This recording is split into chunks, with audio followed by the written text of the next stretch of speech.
المعالق البلاستيك اللي بتشيليها من الوجبات الجاهزة وبرطمان ازاز، وتعالي هقولك على فكرة بسيطة ونتيجتها تحفة.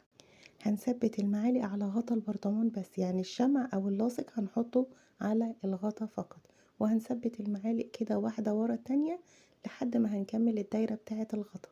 تمام كده. وبعد كده هنثبت شريط التزيين ده علشان نثبت المعالق في الغطا كويس قوي، وهيديني منظر احلى.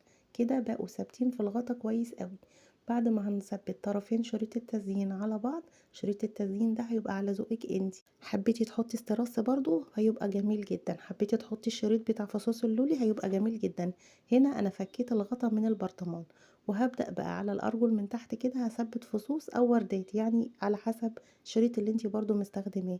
وحطيت رتوش كده من السبراي الذهبي، ده سبراي مش دهان، رشيت السبراي في الغطا ده وبدأت بفرشة كده اخد منه واعمل رتوش على المعالق من فوق وعلى الارجل بتاعتها من تحت، لاني ما كنتش عايزاها تبقى كلها مدهونة بالذهبي، كنت عايزة رتوش فقط، ودي النتيجة. حطيت لها شمعة الكترونية وبقت وحدة اضاءة جميلة جدا، شكلها بسيط وتحفة قوي.